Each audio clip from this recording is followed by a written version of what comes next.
Hey, what's going on, players one and two of every age? Spider Nerd once again signing in. So, it has been a while since I've done a mobile game walkthrough or just playthrough, um, mainly just because of the fact that a lot of the mobile games that I have had on my channel ended up doing a huge revamp and ended up just seemingly just grabbing for your wallet instead of like letting you enjoy the game and progress the way you need to. Um, but there haven't been that many games out there, with the exception of Avengers Academy and Transformer Earth Wars, that has really kind of grabbed my attention anyway. With the exception of this game, Pokemon Quest is basically a very unique take on the Pokemon world. Um, so as you can see here, I've already kind of started with the tutorial, got my base started, and the reason for that is because that I haven't shown anything before that is because whenever I tried doing screen capturing, the music was just so loud that I couldn't really hear myself after viewing the recording. They would be a mixture of their music with my audio. So I had to go ahead, um, trip through the tutorial, wait for the final like settings to appear, access that, then shut off the music. You can also shut off audio. They give you a lot of customization on this one. So if you are new to my channel, I do want to go ahead and welcome you, and let's go ahead and get started. So as you can see here, Pokemon can visit your camp periodically. Pokemon that want to be your buddies will come to your base about every 22 hours. And as you can see here by the picture, they give you a nice pixelated view of it, of these Pokemon, and that's something that I really enjoy. Just a new, fresh take on the traditional video games that we've always grown up with is usually what grabs my attention for these new mobile games.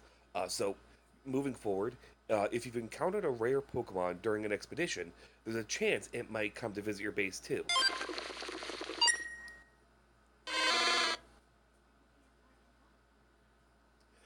That's my Charmander. I also ended up getting a Rattata and a Pidgey. And this is basically the pot, the cooking pot. You gather materials through quests or just different wave areas, and that's what gives you newer Pokemon to visit your camp. Oh, speaking of which,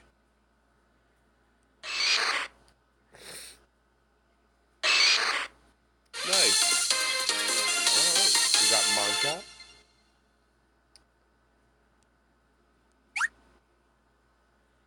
So I do want to give you a quick tutorial for those of you who haven't got this game yet or kind of on the fence. So the tutorial kind of walks you through everything. So I'm just going to give you a quick breeze through. So here we get to edit our team. Shows you who we have, who we can add in, what their levels are on the lower left-hand side of the screen. On the center screen, you have your team, and of course, you can go ahead and train. Training. By training your Pokemon, you can increase their experience or change the moves they know. You'll need the help of supporting Pokemon to train your Pokemon. You'll have to say goodbye to the supporting Pokemon once the training is over. That's not bad. You know what? Let's go ahead and start training. Oh, sure.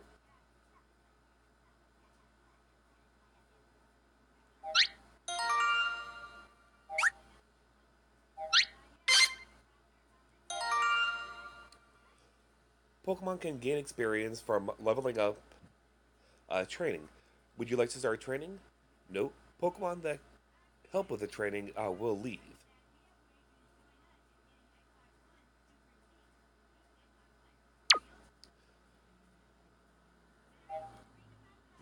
turning.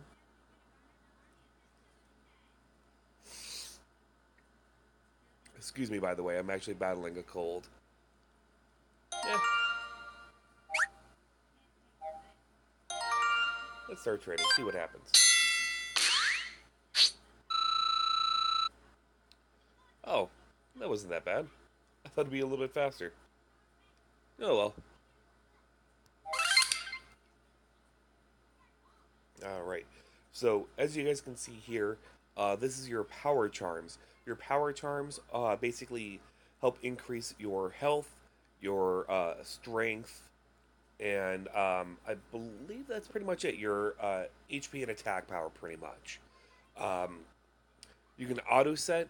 This will be on the lower right hand side of the screen. I'll go ahead and move my icon. Excuse me. You can also recycle them.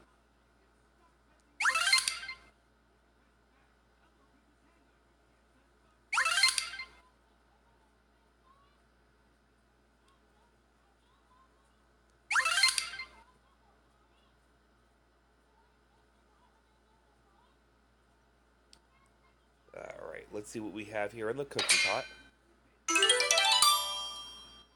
pot. A hot pot a la cube. Ingredients: a lot of mushrooms and a little red. Pokemon food.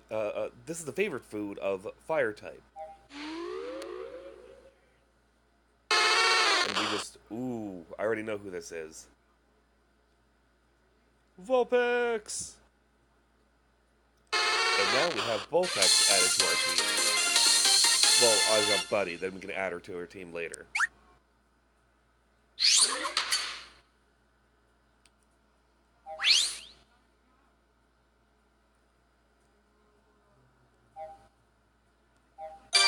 And of course, you get gifts with um,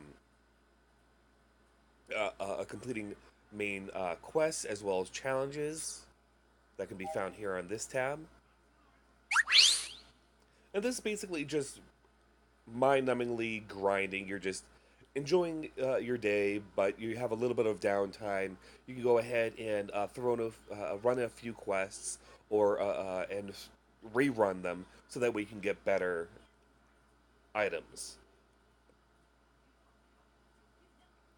Let's do an expedition real quick before we call it a video.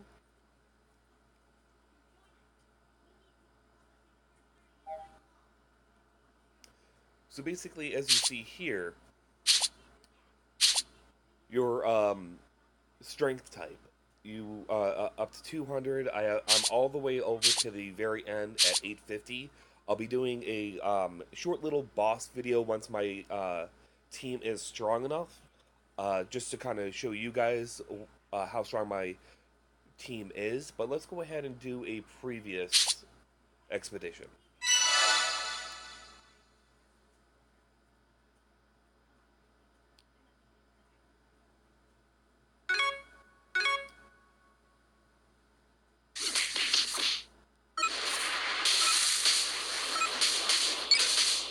And the lower side of the, excuse me, on the lower part of the screen, you see all the movesets. They do take time to recharge, so you definitely want to go ahead and strategize when you're taking on one of the wild Pokemon.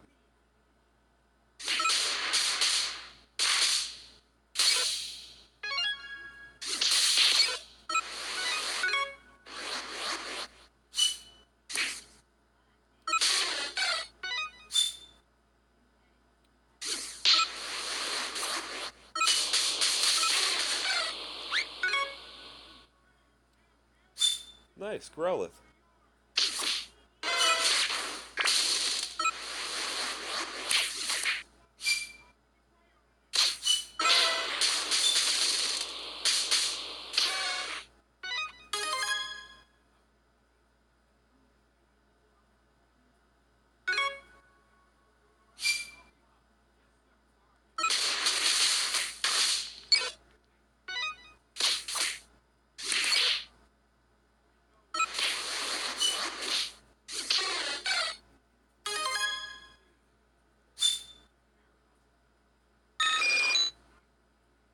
Nice.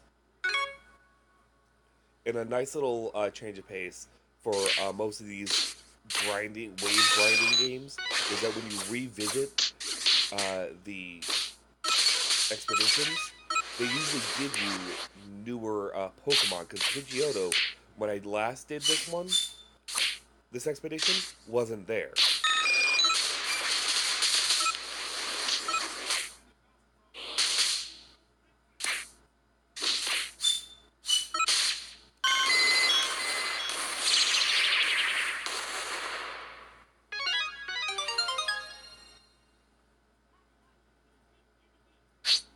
All right. So real quick, these yellow bars you're seeing in the gray squares underneath every Pokemon's profile are leveling up the different type of um,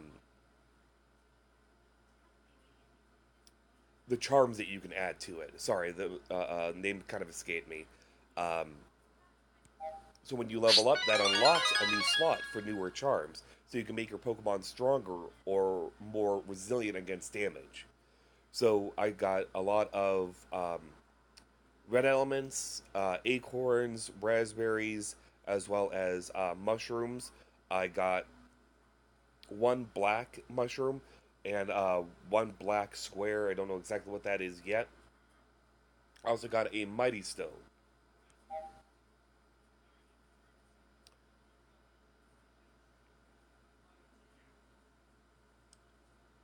All right, and it looks like we got another gift waiting for us.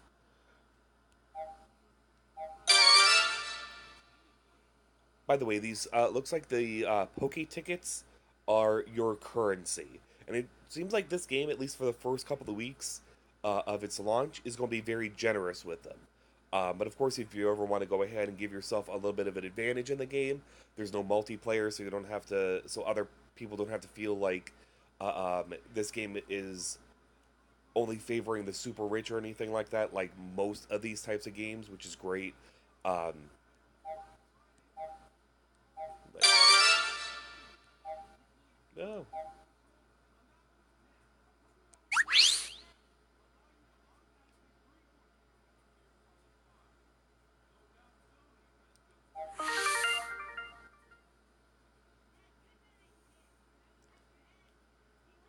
You know what? While I'm at it, I'll go ahead and show you guys what you can do with the cooking pot. So this is your cooking pot. Ingredient amounts three. The Mulligan Stew cube, a la cube, excuse me. Whatever ingredients you like. This is standard favorite Pokemon of, excuse me, favorite food of some Pokemon. So this is basically a generic dish. You're gonna get a lot of general, normal type Pokemon. So if you want to go ahead and start getting um, the more rare Pokemon, like the Vulpix that I just got, or water types, etc., there's probably a lot of different research videos out there, as well as tutorials in this game. So what I usually do is I auto set.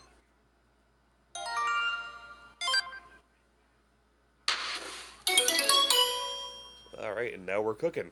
So basically, what that timer is right above it is that you have to do 5 expeditions for the cooking to be completed. So once that's been completed, you'll have that exclamation point, which is what we had at the very beginning of the video. You select it, and you another Pokemon shows up. So I really hope this video was either helpful or just very entertaining.